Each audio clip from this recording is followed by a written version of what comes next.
Good morning जी सबनों बच्चों आप 1.5 ते पहुँच गए।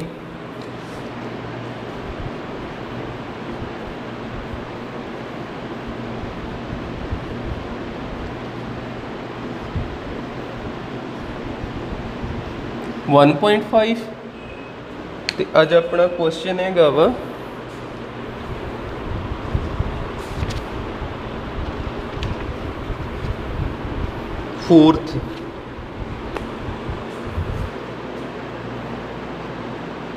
फोर्थ क्वेश्चन हैगा represent under root 9.3 on the number line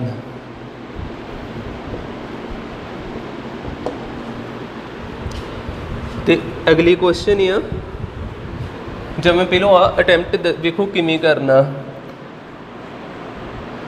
इहो जे क्वेश्चन बड़े इंपोर्टेंट ने पेपर के लिए।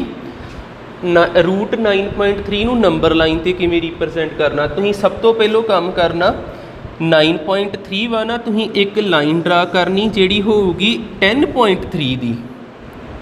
एक स्ट्रेट लाइन ड्रा की जिहदी लेंथ मैयर करके वेखी कितनी आऊगी 10.3।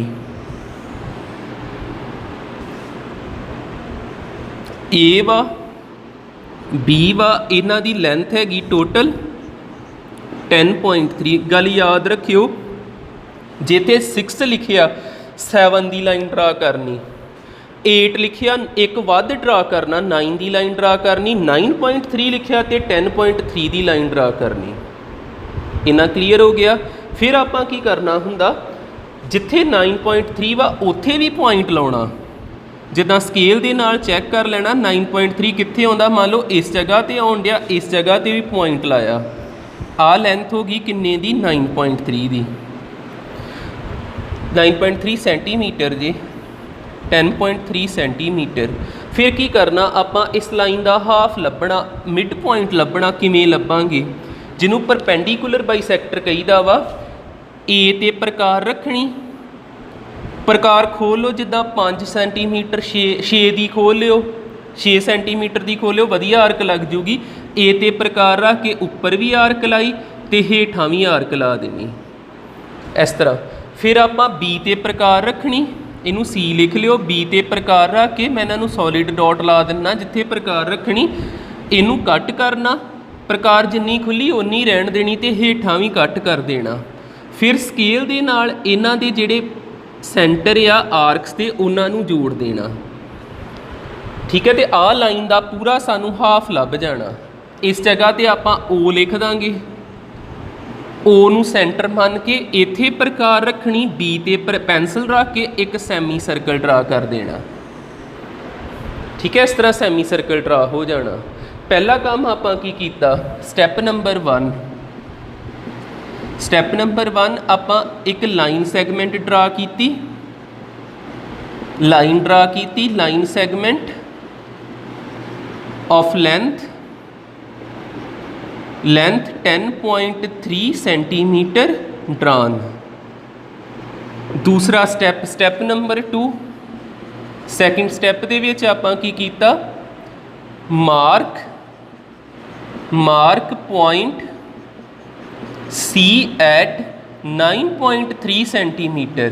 पहलों आप लाइन सैगमेंट ड्रा की जिहदा नाम ए बी रखिया किन्ने सेंटीमीटर की 10.3 सेंटीमीटर की। फिर आप पॉइंट मार्क किया सी 9.3 सेंटीमीटर ते। स्टैप नंबर 3 की कीता, परपेंडिकुलर बाईसैक्टर ड्रा किया। Perpendicular bisector on A B is drawn. आ जिहड़ा प्रकार दे नाल आपां बनाउने नूं परपेंडिकुलर बाईसैक्टर ही कहांगे जिन्ना मिड पॉइंट लभ जांदा। उस तो बाद आपां ओ नूं सेंटर मान के ते बी तक रेडियस मान के एक सैमी सर्कल ड्रा करता। Take O B as radius, O B नूं रेडियस मान के a semicircle is drawn, a semicircle is drawn, semicircle बनाता।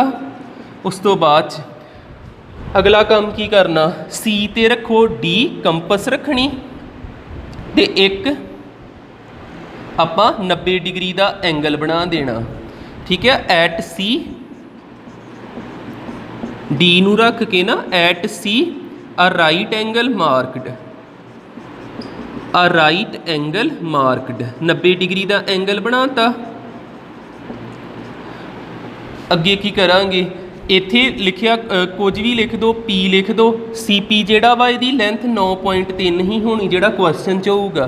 इन्नी प्रकार खोलो तो इधरले बन्ने आर्क ला दो इस जगह ते आ जिहड़ी लेंथ होऊगी, ठीक है, ये किन्नी होनी जे सी तो जिहड़ी लेंथ होगी इत्थों लैके इत्थों तक, ये लेंथ होनी जे 9.3 सेंटीमीटर का अंडर रूट। ठीक है ना। स्टैप नंबर कितना आ गया 6, from C an arc of radius C P marked on number line.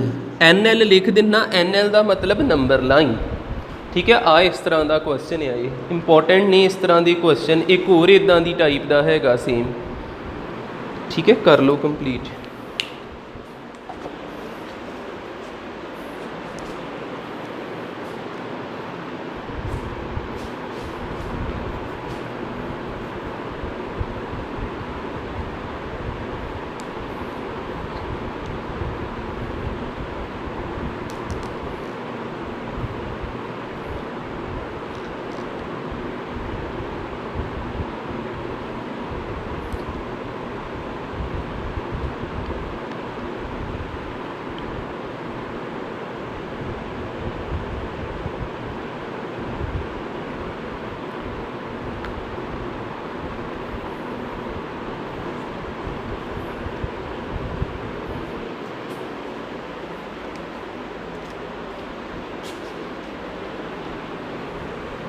Next 5th question.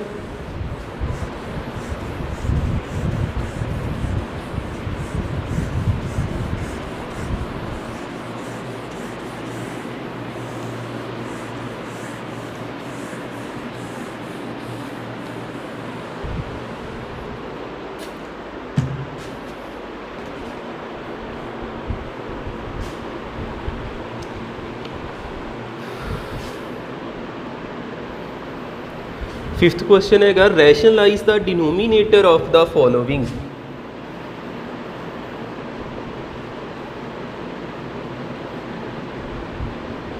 Rationalise the denominator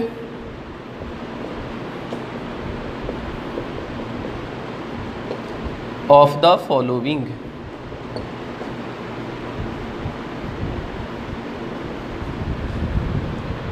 first 1 by under root 7, second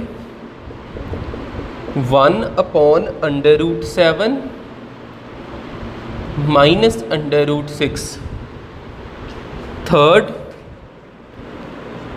1 upon under root 5 plus under root 2, ते fourth 1 upon under root 7 minus 2। देखियो किमें करांगे इन्हों, बड़े simple होंगे, इन्हों औखे ना बनाओ। किमें करना हुंदा, 1 by under root 7 है, जिमें जो डिनोमीनेटर च लिखिया उन्होंने इदां लिख देना, मल्टीप्लाई उपर भी करा देना, हेठां भी करा देना।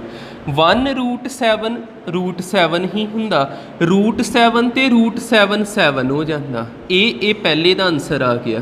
हुण कईयां दे मन च होगा रूट 7 7 किवें हो गया, वो भी देख लो। मैं की लिखदा पिया, रूट 7 इंटू रूट 7 7 क्यों लिखिया, क्योंकि 7 का रूट का मतलब हुंदा 7 की पावर हाफ, 7 रूट का मतलब हुंदा 7 की पावर हाफ। बेस सेम आ, इन्हों इक्को बार लिखता तो पावर्स ऐड हो जांदियां, हाफ ते हाफ 1 हुंदा ते 7 की पावर 1 7 ही हुंदा। रूट 7 नूं 7 लिखण का कारण आ जी। उस तो अगे फिर आपां की करना, सैकेंड पार्ट है, जिमें जो डिनोमीनेटर च लिखिया ਉਹਨੂੰ ਉੱਪਰ ਹੇਠਾਂ ਮਲਟੀਪਲਾਈ ਕਰਾ ਦੇਣਾ, ਸਾਈਨ ਬਦਲਣਾ ਪੈਣਾ। ਹੁਣ ਇੱਥੇ ਸਾਈਨ ਦਾ ਕੋਈ ਪੰਗਾ ਨਹੀਂ, ਬੇਫਿਕਰ ਹੋ ਕੇ ਲਿਖਤਾ।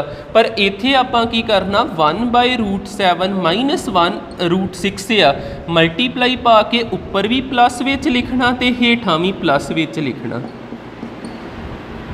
1 ਕਿਸੇ ਨਾਲ ਮਲਟੀਪਲਾਈ ਹੋਵੇ ਸੇਮ ਉਹ ਆਨਸਰ ਰਹਿੰਦਾ। ਤੇ ਹੇਠਾਂ ਫਾਰਮੂਲਾ ਬਣ ਗਿਆ a minus b a plus b। ਇਹ ਫਾਰਮੂਲਾ ਹੁੰਦਾ a the square minus b the square. Square ਤੇ ਰੂਟ ਕੈਂਸਲ ਹੋ ਗਏ, ਉੱਪਰ ਕੀ ਬਚਦਾ √7 ਪਲੱਸ √6। ਇੱਥੇ ਬਚਿਆ 7 ਮਾਈਨਸ 6। ਕਿੰਨਾ ਆਨਸਰ ਆ ਗਿਆ √7 ਪਲੱਸ √6। 7 ਚੋਂ 6 ਗਏ 1, 1 ਲਿਖਣਾ ਲਿਖਿਓ, ਨਹੀਂ ਲਿਖਣਾ ਨਾ ਲਿਖਿਓ। ਨੈਕਸਟ ਆ ਵੀ ਦੇਖਿਓ ਧਿਆਨ ਨਾਲ, ਕਿਵੇਂ ਰੈਸ਼ਨਲਾਈਜ਼ ਕਰੀਦਾ। ਜੋ ਡਿਨੋਮੀਨੇਟਰ ਵਿੱਚ ਆ ਉਹਦਾ ਸਾਈਨ ਬਦਲ ਕੇ ਆਪਾਂ ਉੱਪਰ ਵੀ ਮਲਟੀਪਲਾਈ ਕਰਾ ਦੇਣਾ, ਹੇਠਾਂ ਵੀ ਮਲਟੀਪਲਾਈ ਕਰਾ ਦੇਣਾ। ਹੇਠਾਂ ਫਾਰਮੂਲਾ ਬਣ ਗਿਆ a ਪਲੱਸ b ਤੇ a minus b। Ki formula ਹੁੰਦਾ, ਇਹ ਹੁੰਦਾ ਏ a ਦਾ ਸਕੇਅਰ, a √5 ਹੋ ਗਿਆ, ਮਾਈਨਸ b ਦਾ ਸਕੇਅਰ √2 ਦਾ ਸਕੇਅਰ। ਤੇ 1 ਕਿਸੇ ਨਾਲ ਮਲਟੀਪਲਾਈ ਹੋਵੇ ਨੂੰ ਉੱਦਾਂ ਹੀ ਤਾਰ ਦੇਈਦਾ। ਸਕੇਅਰ ਤੇ ਰੂਟ ਕੈਂਸਲ ਹੋ ਗਏ, ਉੱਪਰ ਕੀ ਬਚਦਾ √5 ਮਾਈਨਸ √2। ਹੇਠਾਂ 5 ਚੋਂ 2 ਜਾਣ 3 ਹੁੰਦੇ। ਲਾਸਟ ਪਾਰਟ ਕਿਵੇਂ ਕਰਨਾ ਆਪਾਂ, ਠੀਕ ਹੈ। ਹੁਣ ਤੇ ਪਤਾ ਲੱਗ ਹੀ ਗਿਆ ਹੋਣਾ 1/√7 ਤੇ ਕੱਲਾ 2 ਆ, √2 ਨਹੀਂ ਜੇ। ਆਪਾਂ ਰੈਸ਼ਨਲਾਈਜ਼ ਕਿਵੇਂ ਕਰਨਾ, ਸਾਈਨ ਬਦਲ ਕੇ ਉੱਪਰ ਵੀ ਲਿਖ ਦੇਣਾ ਤੇ ਹੇਠਾਂ ਵੀ ਲਿਖ ਦੇਣਾ। ਹੇਠਾਂ ਫਾਰਮੂਲਾ ਬਣ ਗਿਆ a minus b a plus b। a the square minus b the square ਤੇ 1 ਕਿਸੇ ਨਾਲ ਮਲਟੀਪਲਾਈ ਹੋਵੇ ਉੱਦਾਂ ਲਿਖ ਦੇਈਦਾ। ਹੇਠਾਂ ਕੀ ਬਣੂਗਾ, ਸਕੇਅਰ ਤੇ ਰੂਟ ਕੈਂਸਲ, 7 ਮਾਈਨਸ 2 ਦਾ ਸਕੇਅਰ 4 ਹੋ ਗਿਆ। ਇੱਧਰ ਤੇ ਰੂਟ ਨਹੀਂ ਆ, ਇਹ ਕਿੰਨਾ ਕੈਂਸਲ ਕਰਾਂਗੇ ਆਪਾਂ √7 ਪਲੱਸ 2, 7 ਚੋਂ 4 ਗਏ 3। ਐਕਸਰਸਾਈਜ਼ ਆਪਣੀ ਕੰਪਲੀਟ ਹੋਈ, ਕਰ ਲਓ।